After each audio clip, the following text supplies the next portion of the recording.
Carla, makakapanayam natin para bigyan tayo ng updates tungkol sa pag-layout. Actually, hindi pa natin kasi may kuryente na ba at kung naibalik na ba ito at kung saang area mismo ang wala pang kuryente. So this morning, para po pag-usapan yan, makasama po natin si Miss Cynthia Alavanza, spokesperson po ng National Grid Corporation of the Philippines. Good morning po, Miss Cynthia. Hi, good morning. Good morning po, Miss Cynthia. Si Dayan po ito. Gusto lang po namin malaman yung status po, yung update po, sa lugar po sa Visayas, particularly ang wala pa pong kuryente. As of today, ang buong probinsya ng Leyte, buong probinsya ng Samar, buong probinsya ng Capiz at Aklan, wala pa rin kuryente. Portions of Bohol, portions of Iloilo and Antique, wala din kuryente. So, Ma'am Cynthia, si Carla po ito. Ano na ba yung situation? Ina-assess niyo po ba? And how long will it take bago mabalik itong kuryente dito sa mga lugar na ito? Ang damage assessment namin is ongoing. Mula pa nung Saturday morning, lumabas na yung mga teams namin, including our helicopters, para ma-assess yung damage. Given na napakalawak talaga ng mga lugar na apektado, kailangan namin munang makita yung pangkabuoang damage. Sabay nung aming assessment, of course, is yung restoration ng mga lugar na pwede namang mabalikan ng kuryente. Kaya nga nung Sabado rin, marami na rin lugar na nabalikan ng kuryente. Kasama na rin yung lugar ng South Luzon, in particular the Bicol area, at yung Batangas, and some parts of northern Mindanao sa Zamboanga na ibalik natin kaagad. Cebu has also been restored along with Negros.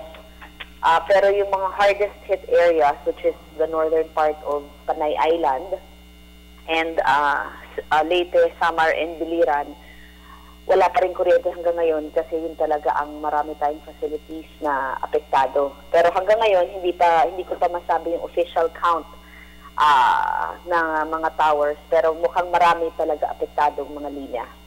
So, Ms. Cynthia, nasabi po natin na talagang marami pa rin talaga ang walang kuryente at apektado ng bagyong Yolanda. Ano po nga, may mga plano na po ba or may nakahandang plano na po ang National Grid Corporation of the Philippines?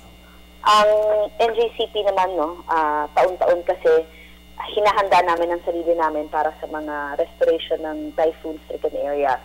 Ang naiiba lang ng Typhoon Yolanda ay malawak ang coverage niya. Pangkaraniwan kasi ilang certain areas lang ang affected, but Yolanda was 600 kilometers in diameter. Napakalakas niya.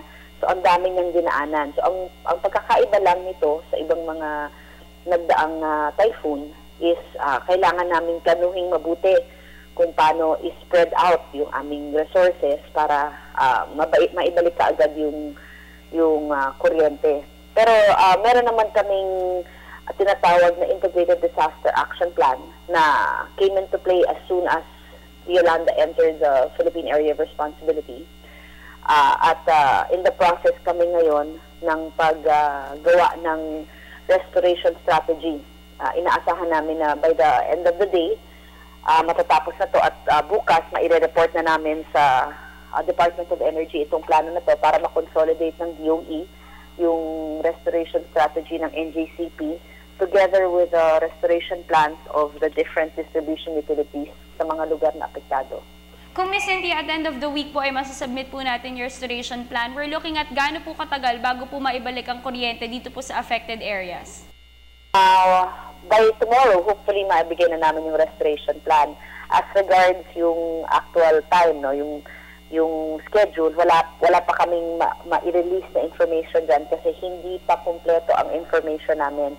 As of yesterday, meron pang mga lugar na hindi naabot ng aming mga assessment team, pero dapat matapos na yan today. So tomorrow, mabibigyan na namin kayo at ang Department of Energy ng mas magandang larawan kung ano ang aming strategy. Okay. Ms. Cynthia, maraming mga lugar na nagde-depend sa paggamit ng generators. Advisable po ba ito? Yung maliliit na modular gensets for yung individual use, naman yan nasa kanya-kanyang diskarte yan, kung meron silang mga gensets na panggamit nila, at meron sila mahanap na fuel, there's nothing stopping them from doing that. Okay. Sino po yung mga ahensya po na tutulong sa atin para maibalik po kaagad yung electricity dito po sa mga area po na ito? Well, of course, lahat ng mga energy entities like NGCP, nasa ilalim kami ng supervision ng Department of Energy.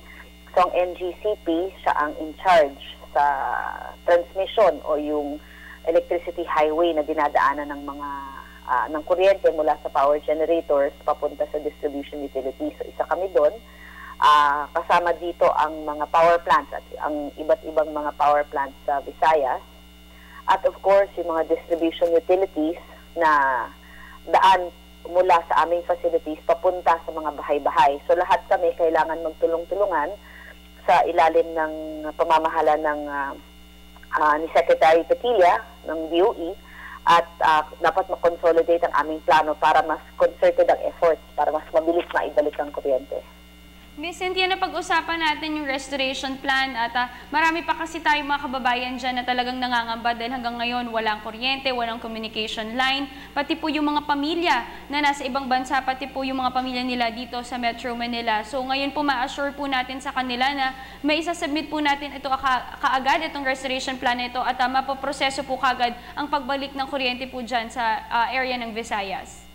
Of course, niya na maibalik kaagad ang supply ng kuryente at ginagawa namin ng lahat ng aming makakaya para mapabilis ang pagbalik ng kuryente. Sabi nga ni Presidente Aquino dun sa meeting nung Sunday sa NDRRMC dito sa Quezon City, sabi niya prioridad daw talaga ang pagbalik ng komunikasyon at ng kuryente kasi ito ang basics, no, para maging full scale na, full blast na ang restoration effort. So yung direktibang yan, talagang isinasa puso ng NGCP at ginagawa namin talaga ang lahat ng aming magagawa para maibalik ang serbisyo sa Visayas.